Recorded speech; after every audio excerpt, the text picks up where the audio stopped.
जैसा हम आज के सेशन में भी सुन चुके हैं कि मेडिटेशन का मीनिंग ही है हीलिंग। कहीं ना कहीं इसके साथ हीलिंग जुड़ा है, उसको यूज़ करने की ज़रूरत है। तो इस विषय में मैं दो ऐसे वाक़या जो मेरे साथ ही घटे हैं उनको बताना चाहता हूँ।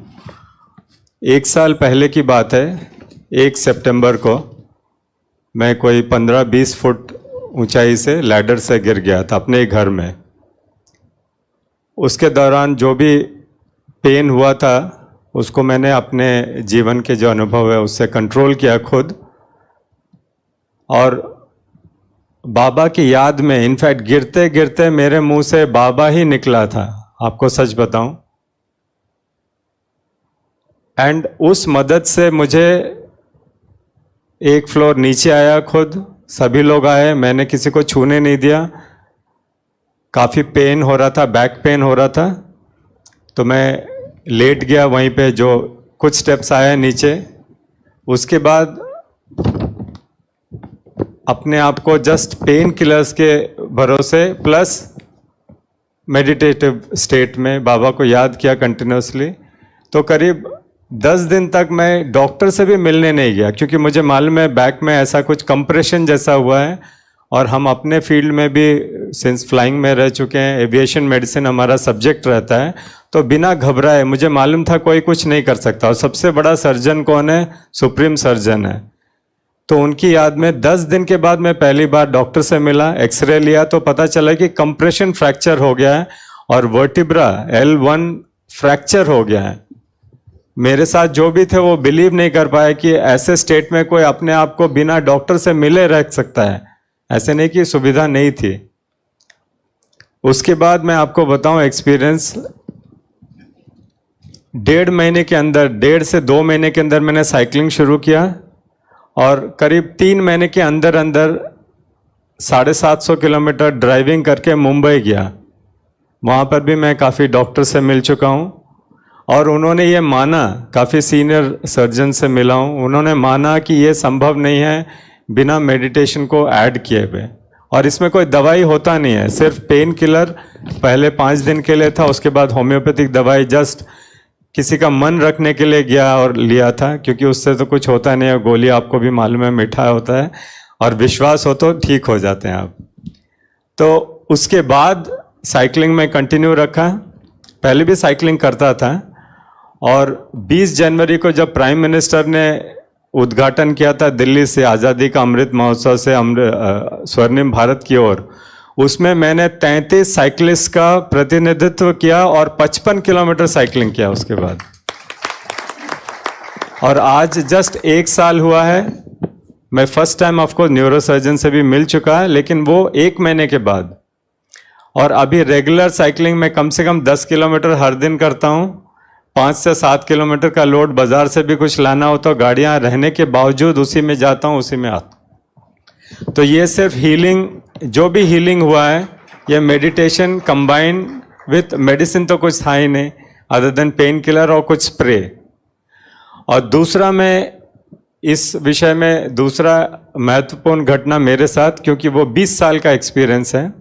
20 साल पहले मुझे सर्वाइकल स्पॉन्डिलाइटिस, PIVD बोलते हैं, डिस्क प्रोलैप्स बोलते हैं, तो 3 लेवल में मेरे को डिस्क प्रोलैप्स जज किया गया था। इसका रीज़न कुछ भी हो सकता है। खैर उस समय जब हुआ था उम्र बहुत कम थी, 30s में था मैं, मिड 30s में। लेकिन हमारा फ्लाइंग हेलमेट और जो काफ़ी फ्लाइंग आवर्स किए, मैंने फ्लाइंग सॉर्टीज़ किए, उसके चलते नेक हमेशा क्रेनिंग रहता था। तो मुझे हुआ 3 लेवल का।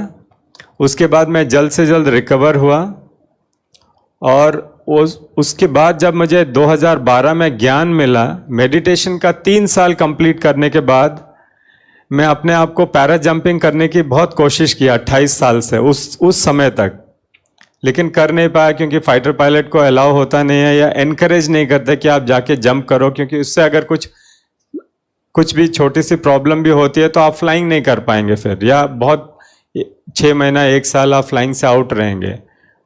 तो मैंने फिर मेडिटेशन 3 साल के एक्सपीरियंस के बाद मैंने पैरा जंपिंग किया 28.5 साल के सर्विस में, और 50 साल लगभग मेरे उम्र हो गई थी। घर में भी मैंने नहीं बताया था, और मैं जाके करीब 30-35 लोगों के बीच में, मेरी उम्र 49 प्लस, और अगला बंदा जो था, अगला जो मेरे से जूनियर था उम्र में 33-34, और ज़्यादातर लोग 20s में ही थे, उनमें लेडी ऑफिसर्स भी थे। और उन सब में एक 28 किलो का पैक लेके, आप में भी कुछ पैरा जंपर्स होंगे, मैंने एनएसजी देखा है, किसी ने, बहुत लोगों ने पैरा जंपिंग किया होगा या कुछ लोगों ने किया होगा। 28 किलो का पैक बोझा पीछे लेकर के, main parachute, stand by parachute, हवाई जहाज सब कुछ बढ़िया चल रहा है, उससे जंप करना है, अपने आप को तैयारी करना, ये सिर्फ एक बाबा की याद में ही हो सकता है। और उसको करने से पहले रिक्वायरमेंट ये था कि आपका मेडिकल कैटेगरी A1 G1 होना चाहिए, जिसको शेप 1 बोलते हैं आर्मी में, या तो मैं विश्व का पहला ऐसा व्यक्ति हूँ जो एक बार प्रॉब्लम होने के बाद मुझे वापस शेप 1 मिला है, और कोई ऐसा नहीं है जिसको इतना प्रॉब्लम होने के बाद शेप 1। यहाँ तक जिस डॉक्टर ने क्लियर किया, मैं जंप करने से पहले, लेडी डॉक्टर थी, उन्होंने बार बार हाथ जोड़कर मेरे से प्रार्थना किया कि आप नाम वापस ले लीजिए। मैंने कहा आपका काम सर्टिफाई करना है, आप मेरा मेडिकल कैटेगरी अगर मैं नहीं कर पा रहा हूँ तो आप बताइए। और मैंने उसके ट्रेनिंग, ग्राउंड ट्रेनिंग के दौरान सब कुछ किया, इंक्लूडिंग फ्रंट रोल, जो उस उम्र में काफ़ी मुश्किल है, और जिन्होंने पैरा जंपिंग किया है उनको मालूम होगा, बिना हाथ का सहारा लेकर के रोड में आपको रोल करके खड़ा हो जाना पड़ता है। तो सब कुछ करके भी मैं कर पाया। आज 20 साल हो गए इस प्रॉब्लम का, सर्जरी नहीं कराया, जबकि सर्जरी पहले दिन ही डॉक्टर ने लिख दिया था एडवाइस सर्जरी, और मैंने उसके अगेंस्ट में लिखा था अनविलिंग टू अंडरगो सर्जरी। उसके बाद में A1 G1 शेप 1 का और कोई नहीं है इस दुनिया में। और मेरे कार्यकाल के दौरान रिटायरमेंट से 10 दिन पहले भी मैं कैप्टन बन के फ्लाई किया, और मैंने सुखोई 30, MiG-21, हॉक और माइक्रोलाइट, 4 टाइप के aircraft as a command aerospace safety officer उस उम्र में रिटायरमेंट से पहले तक उड़ा। ये पॉसिबल नहीं है अदरवाइज। ओम शांति। थैंक यू भाई साहब, आपने अपना प्रैक्टिकल अनुभव हम सभी के बीच रखा।